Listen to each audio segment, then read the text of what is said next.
Neon Genesis Evangelion. Most of you probably already heard about this anime or have seen lots of videos on it about either the show itself or the controversy of the ending of it. So since you guys enjoy both of them, I decided to merge the two ideas. Yeah, this is big brain time. Yes, genius, I know. So we're just going to ignore the fact that there are other videos that have come up with the same exact idea. Yes, we will. Just put it to the side and don't have any complaints. I will be breaking up each important topics into sections because that way I can concentrate on that specific thing and won't be all over the place. Because usually I have a hard time doing that if you guys watch my previous videos. But before I start, I just want to say is if you haven't watched Neon Genesis Evangelion yet and you clicked on this video, it is completely and entirely your fault if you're getting spoiled about the entire show or the major plot points. Glad that you know that, so we can move on to the first real topic of the video.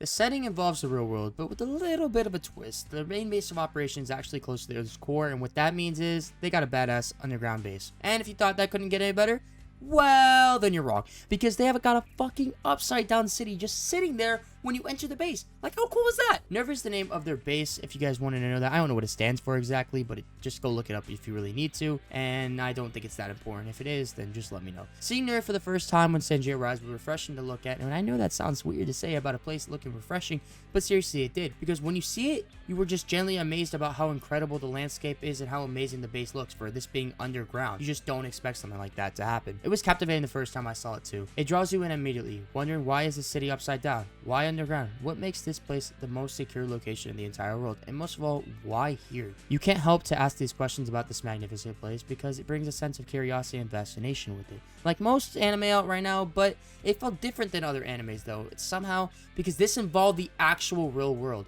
but yet made it feel like it was something we had no knowledge of because it was a war that happened between angels and Evas or people. I don't really know.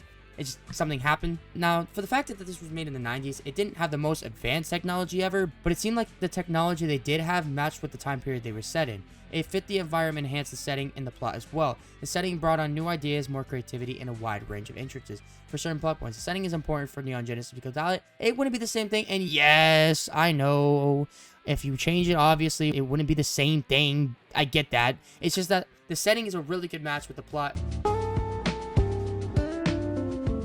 For this being made in the 90s, honestly, I was completely impressed for what it was. I didn't expect it to look that good, but yet it completely caught me by surprise to see that each scene looked absolutely amazing, and the fights did not look bad at all, and how the characters' impressions seemed absolutely amazing and genuine.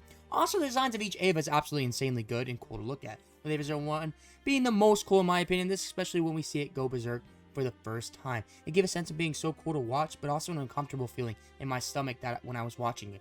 The scene comes off that way because of the way the Eva keeps killing the angel over and over again. And then the final scene of Senji seeing the Eva without his armor is shocking to find out that the Evas are actually alive. This brings up the question, what are Evas? By just one scene, we simply have another question that needs to be answered. The designs are made to make us think it's actually just a robot or something, but we get hit with a surprise and continue to wonder what else this show has in store for us.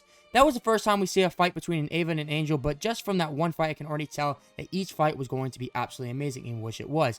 The animation of how they showed the movement of the Evas with the camera angles as well was a nice choice, because it made it feel like the fights were moving really fast and the sudden danger that you're facing. The animation brought on new ideas for other animes and how they should approach scenes and make them their own and incorporate it into their anime. There's this one scene that I think is probably my favorite in terms of animation, and that is where the Eva becomes corrupt and it has the sun behind it while they're trying to stop it. The reason this is my favorite is because of how visually stunning it looks and the danger that this Eva has proposed to the world, creating the danger of how something other than an angel can create mass destruction if the Evas decided to go berserk. Another interesting choice but great one was always to show Akari in an almost dark scene because it gives that sense of something is wrong here, and he is the driving force behind it, in which he was, but he had the push from the suppliers to go with the plan. The mental breakdown of everyone was animated greatly, and it just set the tone and how much they are actually hurting from it. Why are you there, damn you? You don't do anything! You won't help me! You won't even hold me! You're no one! No one! No one! Why will you look at me? Finally, I can actually keep talking about this, but I have to move on eventually. And to end it off on something I think was a great choice for the ending they were pursuing, and that is how they showed the different art styles in each scene with how Senji was viewing them at the moment. It was amazing, refreshing to look at, and I like the fact that they went that way, then one with the higher budget, even though I know they had to make it with a low one. The animation in the 90s anime was something special with every scene and fight they made. Absolutely amazing. I love the animation of this anime.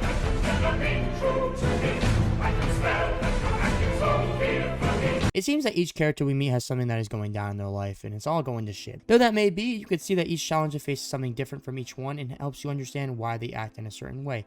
For Shinji, he suffers from anxiety, father loss, being a disappointment, and a depression. Asuka, being a bitch, individuality, separation, trauma. Rei, well, she just keeps growing as a character and then dies. And then another one just shows up and we all start over again.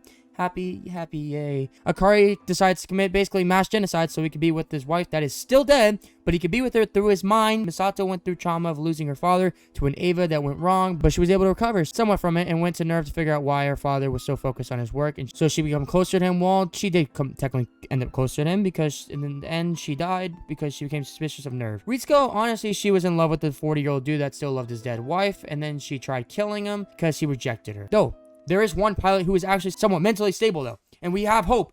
That is Toji. But once they realized that he was too stable, they decided to end up almost killing the guy. Yeah, sad.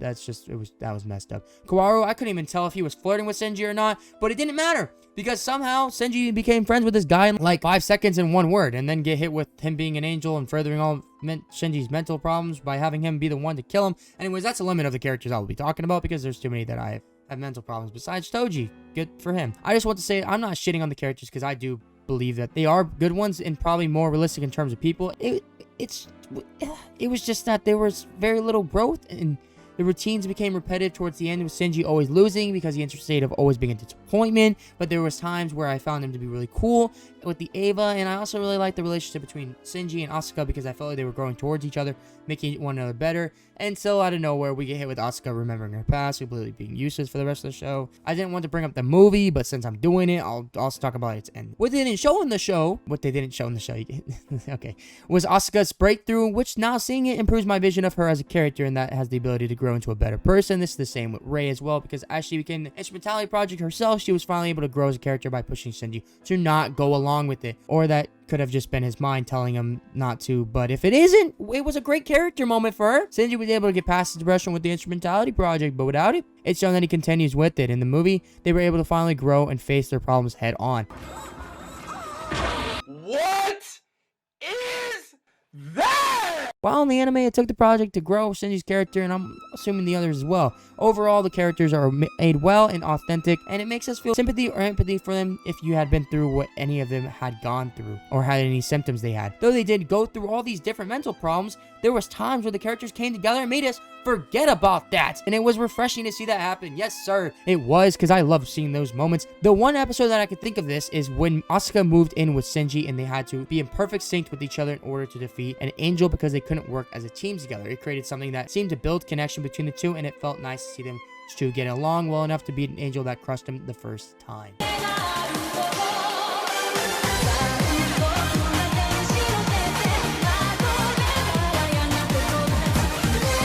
The music in the show, I can honestly say, is some of the best in anime. It's been a month since watching it, and when thinking about the good things of the show, the music was the first thing I remembered. It literally fit every scene that came with it and brought in the perfect tone for that scene. But it's something that I immediately noticed about it when watching Neon Genesis. I also just want to bring up the opening of the show, because that shit fucking hits. You're weird. The song for that is iconic, and after I listened to it for every episode, it just kept on getting better, especially when having it for the last episode was absolutely amazing. I don't want to spend too much time on this as well, because honestly, I can't really say a lot about music besides it being amazing.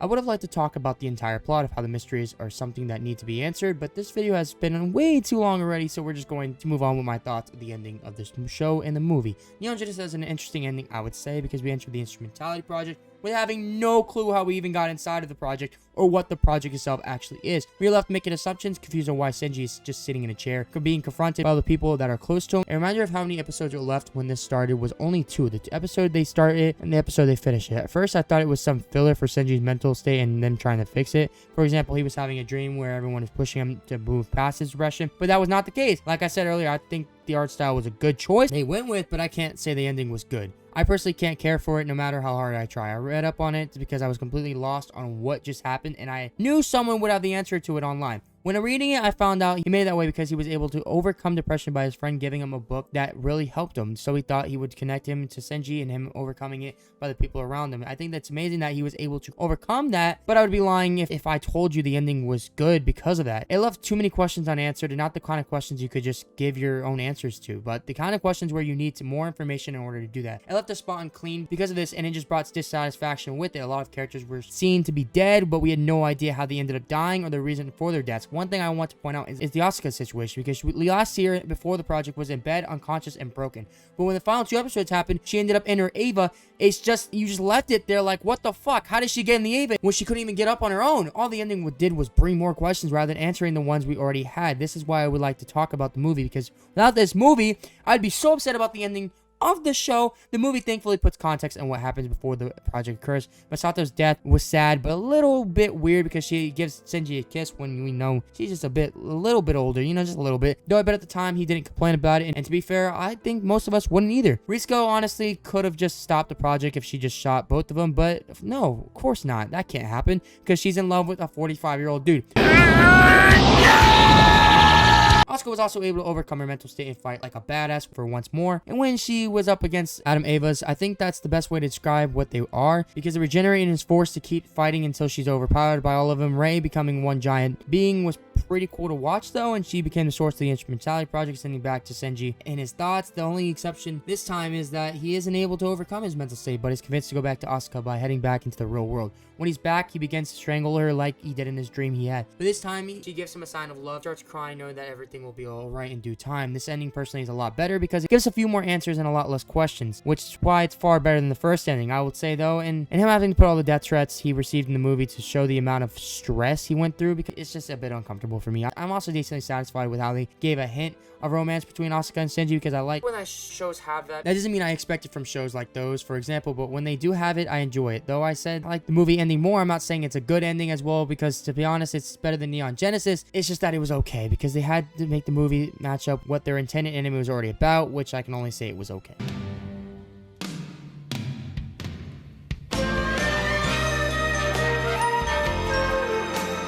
Overall, I would say Neon Genesis Evangelion is a solid 7 out of 10 because it had everything going for it, but the ending ruined it for me. And if you guys did enjoy this giant review of Evangelion, then hit the like button and subscribe in case I do something like this again, and hit bell notifications to be prepared for when it comes out. Comment down below in a mini review on it or something just about the show in general. This has been Captain Lokati, and I hope you guys keep watching anime and watch the good ones like a show you would enjoy, not one you would just lose your mind about.